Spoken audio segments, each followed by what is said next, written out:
Hai sahabat Aljon, halo fashion enthusiast, welcome back to Fashion Corner with me Yunike Suwandi, Putri Bumi Indonesia 2021. Kali ini Yunike mau memberikan informasi mengenai bahan-bahan dan jenis-jenis kulit, karena ternyata jenis kulit itu nggak cuma satu, tapi ada banyak. Dan juga lapisan kulit itu kan ada banyak ya teman-teman ya, dari lapisan terdalam sampai dengan lapisan terluar. Nah itu semuanya nanti akan Yunike berikan, Yunike akan informasikan ke kalian. Dan kalian juga bisa tahu nih, ternyata jaket kalian itu terbuat dari kulit yang mana, ataupun misalnya kalian punya sepatu di rumah, sepatunya itu dari kulit yang apa. Nah, ini akan Yunike kasih tahu ke kalian. Langsung aja, kita yang pertama adalah full grain leather. Nah, teman-teman, sama seperti namanya ya, grain itu kan kayak agak kasar-kasar gitu. Nah, grain ini adalah bagian kulit lapisan terluar, dan juga ini masih kasar karena belum melalui proses amplas atau belum melalui proses penghalusan di kulit itu sendiri. Biasanya cuman bulu-bulu halusnya aja yang dibuang, tapi kulitnya itu masih kasar dan dibiarkan seperti itu aja.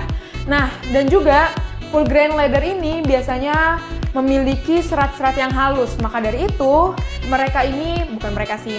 full grain leather ini biasanya dijadikan furnitur ataupun dijadikan alas kaki dan pelana kuda karena memiliki tingkat kekuatan yang tinggi atau sangat kuat seperti itu. Jadi mungkin kalau kalian punya sepatu yang bahannya agak kasar-kasar, mungkin berbahan dari full grain leather. Ataupun kalian punya furnitur atau sofa-sofa di rumah nih, biasanya itu banyak banget yang agak kasar-kasar gitu ya teman-teman, itu berarti mungkin dari full grain leather.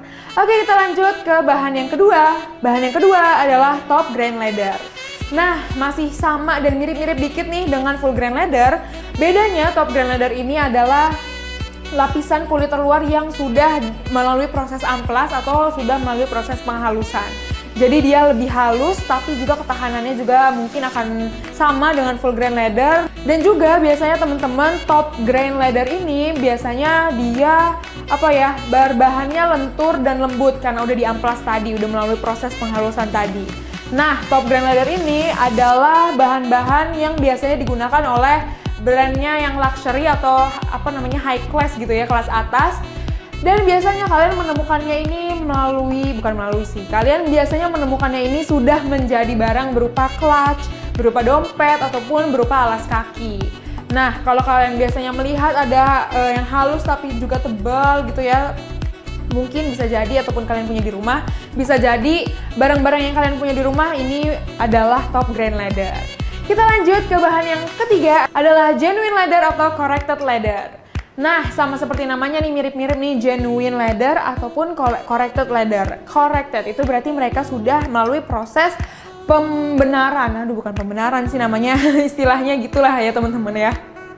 Dan ini berarti mereka sudah melalui tahapan-tahapan, udah diubah-ubah sedikit, tapi sebenarnya itu yang menghasilkan kualitas di genuine leather atau corrected leather ini biasanya kualitasnya yang karena sudah dibuatnya ini sengaja untuk seragam.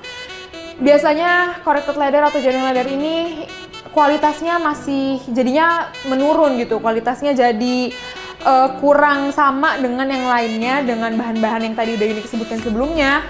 Karena hal yang tadi nih udah melalui proses yang sangat panjang tadi untuk bahannya ini dilakukan keseragaman dengan bahan-bahan yang lainnya untuk suatu barang.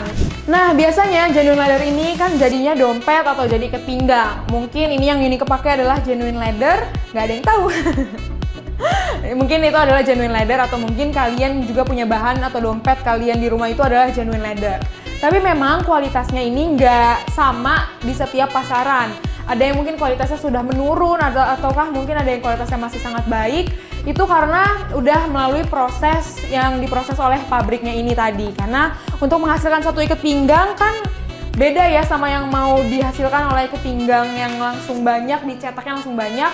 Nah, itu yang membuat si proses genuine leather ini kadang nggak konsisten. Maksudnya nggak semua pasaran menjualnya dengan kualitas yang sangat tinggi seperti kualitas-kualitas leather yang sebelumnya tadi Yunike sebutkan. Oke, selanjutnya yang keempat adalah bahan split grain leather. Nah, ini masih sama-sama dalam keluarga grain. Tapi ini split grain leather adalah potongan kulit berlapis yang berasal dari dalam tingkat bawah bagian top grain. Nah teman-teman, biasanya permukaan alami split grain leather ini nggak sepadat, nggak sekencang, dan juga nggak seberguna full grain leather dan top grain leather nih teman-teman. Oleh karena itu, seringkali split grain leather ini digunakan sebagai pelengkap jenis kulit lain untuk mengubah permukaan secara signifikan. Mungkin untuk mengubah permukaan ini untuk kalau membetulkan sesuatu kali ya, kalau misalkan ada tas yang udah dari kulit yang ada scarsnya gitu ya, mungkin si split grain leather ini untuk menutupi si luka dari tas tersebut. Jadi ya fungsinya itu hanya untuk fungsi penambah aja, seperti telur di nasi goreng kalian. Nah, seperti itu. Nah, yang selanjutnya adalah bonded leather. Nah, bonded leather ini biasanya terbuat dari potongan halus atau parutan halus yang telah digabungkan dan diikat dengan latex ke jaringan serat. Dan biasanya bonded leather ini juga ditambahkan dengan cat-cat pewarna untuk memperindah dan mempercantik penampilan si bonded leather itu sendiri. Nah, yang selanjutnya adalah big-cast leather. Big-cast leather merupakan kulit big-cast yang terbuat menggunakan lapisan paling bawah. Nah, lapisan terendah ini terlalu tipis atau cacat nih untuk penggunaan normal karena kurang kuat, karena kekuatannya yang kurang, berbeda banget, jauh berbeda dengan lapisan terluar tadi, yaitu full grain leather atau top grain leather.